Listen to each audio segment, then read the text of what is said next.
Hello, you all. This is Mahesh Kumar, and I once again welcome you back to my YouTube channel, that is Zenepex Education. Okay, in today's video, we are going to study about the Lake Isle of Innisfree. Okay, the Lake Isle of Innisfree is a lyrical poem by William Butler Yeats. This is a wonderful poem by William Butler Yeats. William Butler Yeats was an Irish poet and a political leader. Okay, he was also a dramatist and writer. He was born in 1865 and died in 1939. Okay, and he was given the Nobel Prize for Literature in 1923.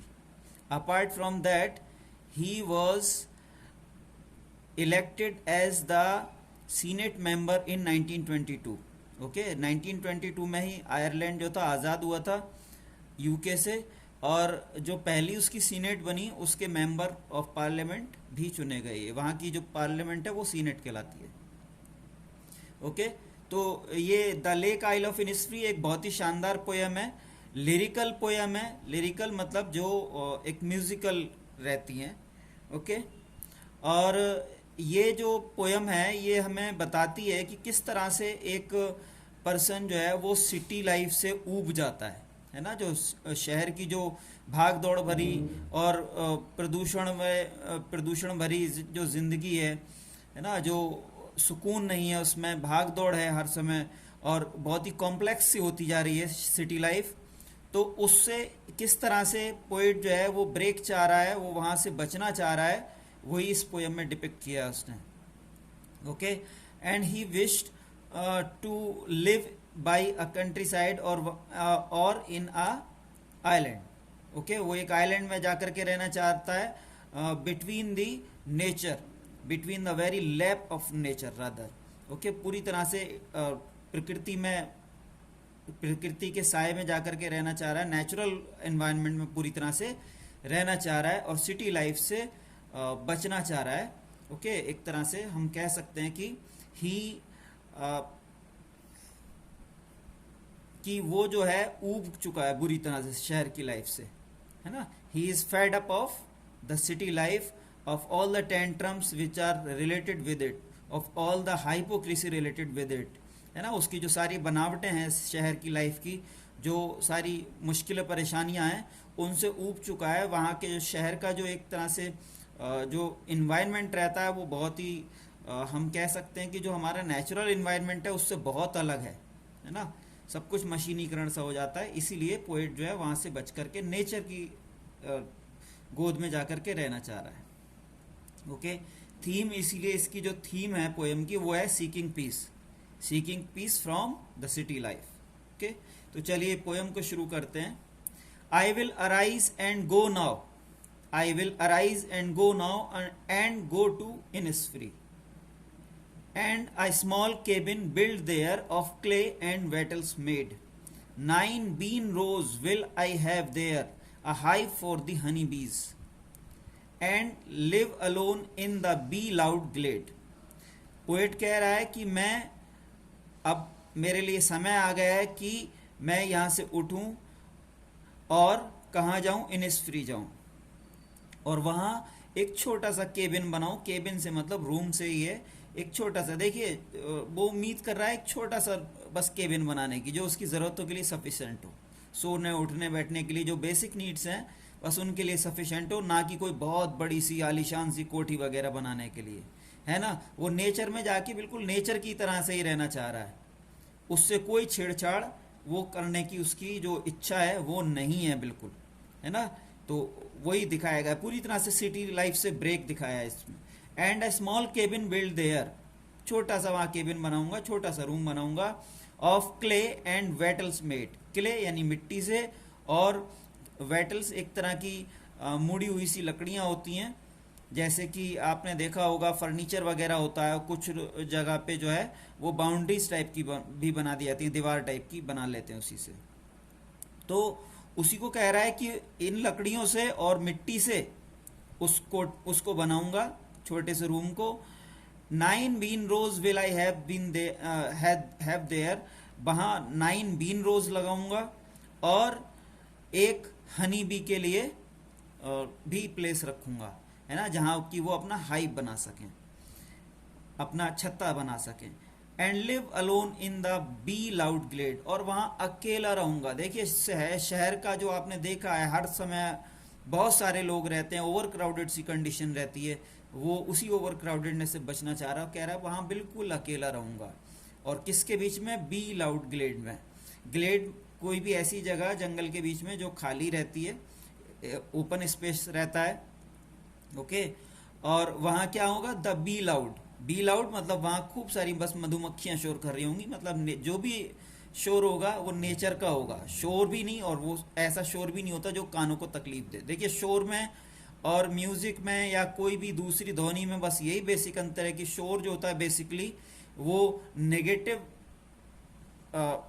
Values वाला होता है, और हमारे मन में कहीं ना कहीं एक खराब वाली भावनाएं भरता है, खराब फीलिंग आती है उससे, सिर में दर्द होना या दूसरी ऐसी चीज़ें।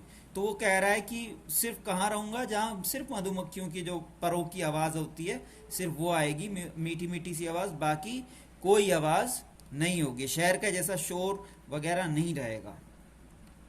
And I shall have some peace there, for peace comes dropping slow, dropping from the wheels of the morning to where the cricket sings. Their midnights all a glimmer, and a noon a purple glow, and evenings full of the linnet's wings. देखिए आगे और वहाँ क्या क्या होगा वो बता रहा है कि मैं वहाँ इस तरह से बिल्कुल पीस में रहूँगा। And I shall have some peace there, है ना, वहाँ शांति मिलेगी मुझे। और पीस कम्स ड्रॉपिंग स्लो, और क्योंकि शांति जो है वो धीरे धीरे, मतलब एक ऐसा, एक यहाँ फीलिंग की बात हो रही है, ओके, कि शांति क्या है और कुछ नहीं है, बस जो ये भागम भाग है, ये सब चीज़ें हैं, इनसे बच जाएंगे, है ना। और लाइफ का जो टेम्पो है, जो स्पीड है, कहीं ना कहीं वो थोड़ी स्लो पड़ जाएगी, है ना, तो ऑटोमेटिकली हमारे मन को शांति मिलेगी। Dropping from the veils of the morning, okay. तो किससे? यहाँ देखिए, हाँ, इसको नई लाइन से जोड़ा है इसने, कह रहा है कि शांति कैसे मिलेगी? जैसे सुबह का सीन होता है, ओके, खास तौर से अगर आप नेचर की तरफ हों, आप नेचुरल इन्वायरमेंट में रह रहे हो, तो सुबह की कंडीशन क्या रहती है कि अक्सर खास तौर से जहाँ ठंडा मौसम रहता है वो थोड़ा मिस्टी सी कंडीशंस होती हैं। मिस्टी मतलब धुंधला सा, बिल्कुल क्लियर कंडीशंस नहीं होती हैं, ओके। तो वो वही कह रहा है कि होगा क्या कि सुबह जैसे होगी और धीरे धीरे सुबह का जो धुंधल का है वो छटेगा, जो मिस्ट है वो छटेगी, ओके। यहाँ क्लाउड से उसने रिप्रेजेंट किया है उसको।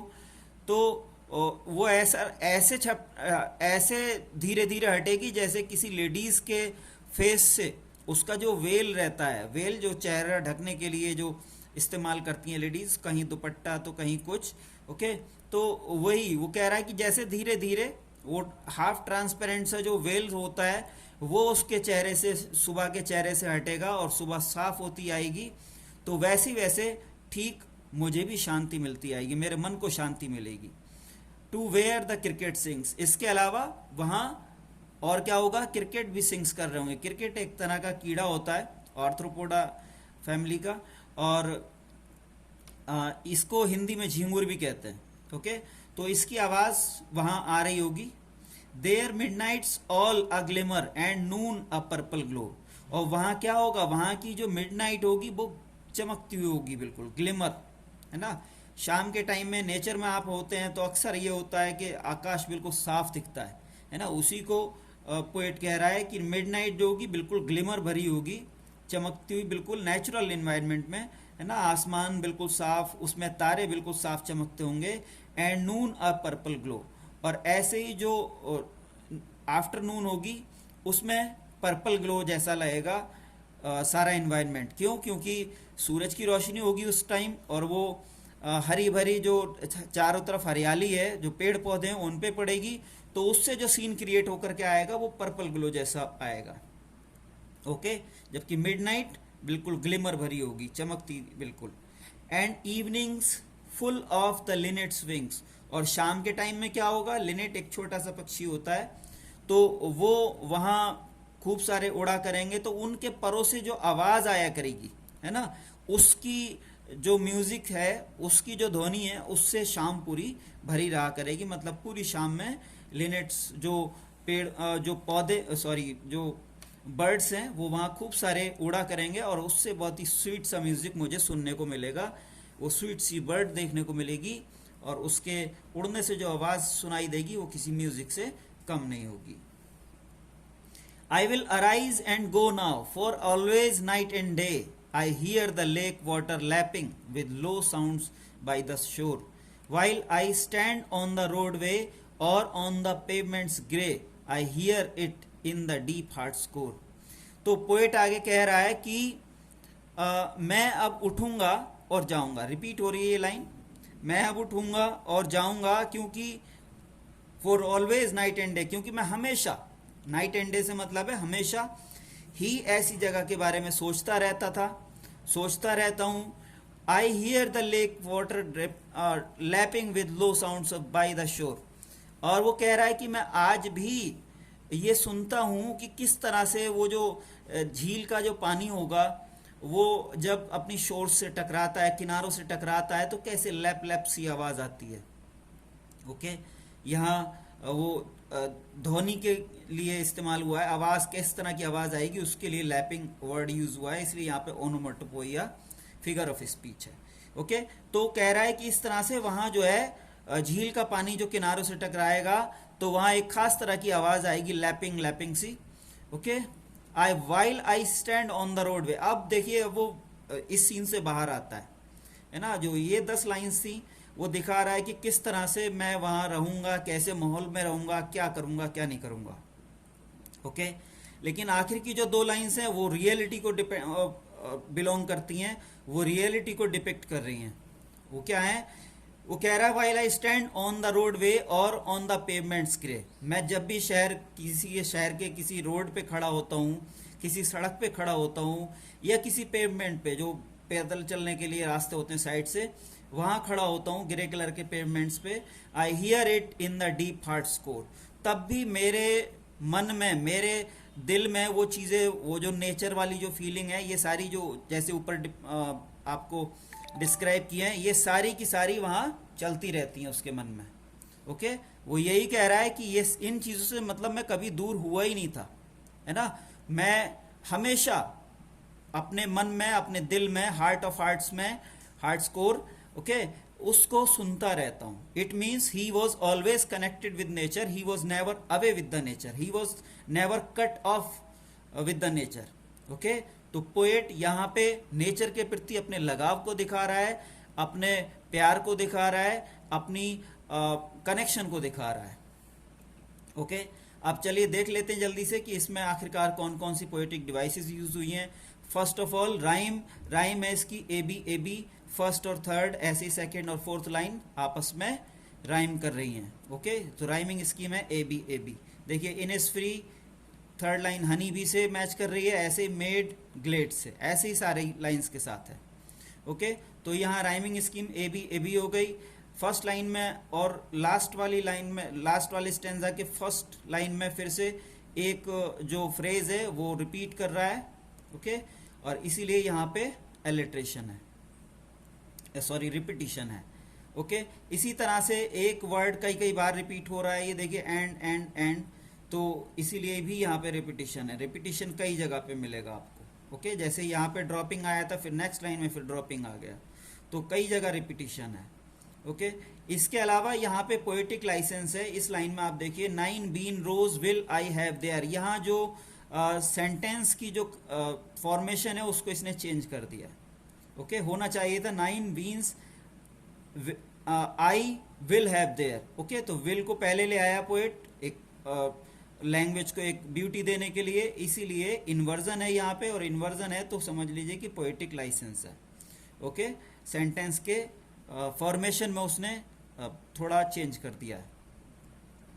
इसके अलावा यहाँ पे मेटाफोर है the veils of the morning, जो मिस्ट है, जो कोहरा है सुबह का, उसने पोएट ने उसको जो है एक वेल से कंपेयर किया है इनडायरेक्टली। ओके, बिना लाइक या एस जैसे वर्ड यूज किए उसको वेल की तरह से इस्तेमाल किया है, इसीलिए यहाँ पे मेटाफोर है।